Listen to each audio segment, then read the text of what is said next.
자, 오늘은 XRP 이야기 좀 해볼까 합니다. 단순한 코인이 아니라 거대한 금융 인프라로 보고 있는 기관 투자자들의 시각 한번 제대로 파헤쳐 보시죠. 자, 바로 이 한마디에서 시작해보죠. 금융 시스템의 레일. 와, 캐너리 캐피털 CEO가 한 말인데요. 이게 무슨 뜻일까요? XRP를 그냥 오르락 내리락 하는 투기 자산으로 보는 게 아니라는 거죠. 말 그대로 전 세계 돈이 흘러가는 철도, 그 자체로 보고 있다는 겁니다. 엄청난 시각의 전환이죠.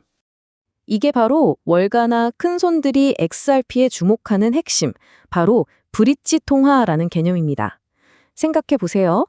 해외로 돈 보내려면 며칠씩 걸리고 수수료도 엄청나잖아요. 은행 거치고 또 은행 거치고. 그런데 XRP가 그 복잡한 과정 중간에 딱 들어가서 다리 역할을 해주는 겁니다. 원화가 XRP로 순식간에 바뀌고 그게 다시 달러로 착 하고 바뀌는 거죠. 거의 실시간으로, 그리고 훨씬 싸게요. 자, 그럼 말로만 듣던 이 인프라, 실제 어떻게 만들어지고 있을까요? 아주 흥미로운 최근의 큰 움직임을 한번 보시죠. 네, 이게 바로 그 기술적인 과정인데요.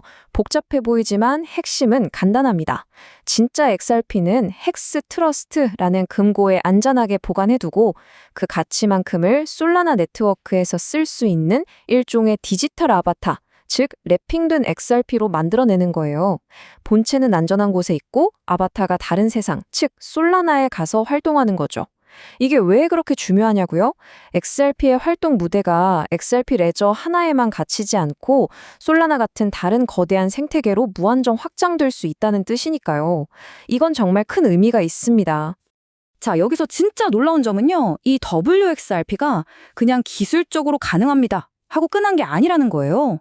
나오자마자 솔라나에서 제일 잘 나가는 주피터 거래소, 팬텀 지갑 같은 핵심 플랫폼들에 바로 쫙 깔렸다는 겁니다. 이건 뭐랄까요? 새 도로를 개통했는데 이미 그 도로를 달리려고 수많은 차들이 줄 서서 기다리고 있었다는 얘기죠. 기관 투자자들 눈에는 이게 이건 테스트가 아니구나, 진짜 사업이구나 하는 강력한 신호로 보일 수밖에 없습니다. 이렇게 생태계는 쑥쑥 커가는데 이게 네트워크의 근본적인 체력에는 어떤 영향을 미치고 있을까요? 이제 좀 더 깊숙이 들어가서 내부 데이터를 들여다보겠습니다. 아주 흥미로운 그림이 그려질 겁니다. 플러스 3만. 이게 뭘까요? 짧은 기간 동안 XRP 네트워크에 새로 들어온 활성 지갑 수입니다. 단순히 가격 오를까봐 사고 파는 사람 말고요. 실제로 네트워크를 사용하려는 사람들이 이렇게나 늘었다는 거죠. 이건 가격 등락과는 다른 차원의 이야기입니다. 네트워크의 펀더멘털, 즉 기초 체력이 강해지고 있다는 아주 중요한 증거예요. 자, 바로 이 지점에서 정말 재밌는 현상이 나타납니다. 바로 괴리담이죠.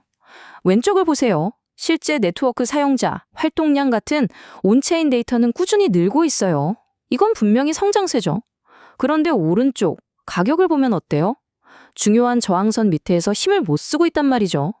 과거 데이터를 보면 이렇게 펀더멘털은 좋아지는데 가격이 못 따라오는 현상은요, 종종 큰 가격 움직임이 있기 전에 전조 증상 같은 거였어요. 마치 스프링이 발사되기 전에 꽉 움츠러드는 것처럼요. 네트워크는 튼튼해지는데 가격은 왜 이럴까요? 자, 이제 시야를 좀 더 넓혀서 시장 전체에서 어떤 힘들이 서로 밀고 당기고 있는지 그 큰 그림을 한번 살펴보겠습니다.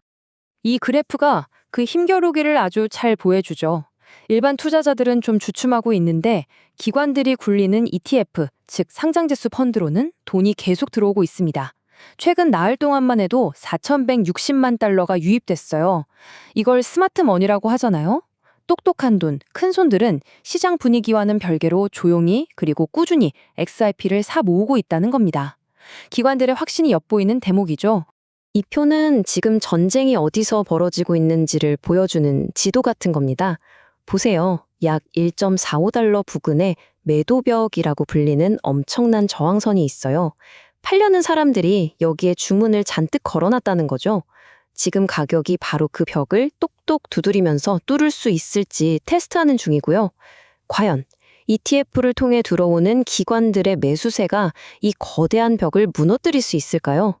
이게 지금 시장의 최대 관전 포인트입니다. 자, 그런데요. 이런 기술적 분석이나 시장 심리를 한 방에 정리해 버릴 수 있는 진짜 게임 체인저가 있습니다. 바로 규제입니다. 미국에서 논의 중인 법안 하나가 이 모든 판을 어떻게 근본적으로 바꿀 수 있는지 한번 보시죠. 클래리티 법안. 이게 중요한 건 단순히 XRP는 증권이 아니다 라고 정해주는 걸 넘어서는 문제입니다. 핵심은요, 지금까지 규제가 불확실해서 들어오지 못했던 어마어마한 규모의 기관 자금들 있잖아요. 그 돈이 합법적으로 안전하게 이 암호화폐 생태계, 특히 디파이 시장으로 들어올 수 있도록 고속도로를 깔아주는 법안이라는 겁니다. 그럼 구체적으로 뭐가 달라질까요? 우선 리플이 발행하려는 스테이블 코인 같은 것들에 대한 명확한 규칙이 생깁니다. 그리고 기관들이 XRP 레저 위에서 대출 같은 금융활동을 할 수 있는 법적 근거가 마련되죠. 가장 중요한 건 기관들이 그냥 XRP를 사서 묻어두는 게 아니라 이걸로 이자를 받거나 수익을 내는, 즉 돈을 굴리는 게 합법적으로 가능해진다는 겁니다. 규제 안에서 운영되는 기관용 디파이 상품이 쏟아져 나올 수 있다는 뜻이에요. 자, 정리를 해보죠. 솔라나로 생태계를 확장하면서 인프라로서의 가치를 증명하고 있고 네트워크 사용자도 꾸준히 늘고 있습니다. 여기에 규제라는 날개까지 달릴 가능성이 보이고 있죠. 이제 우리가 던져야 할 질문은 XRP 가격이 얼마나 오를까가 아니라 어쩌면 XRP가 정말로 미래 금융의 필수적인 혈관, 그 인프라가 될 수 있을까가 아닐까요? 관점이 완전히 바뀌고 있는 겁니다.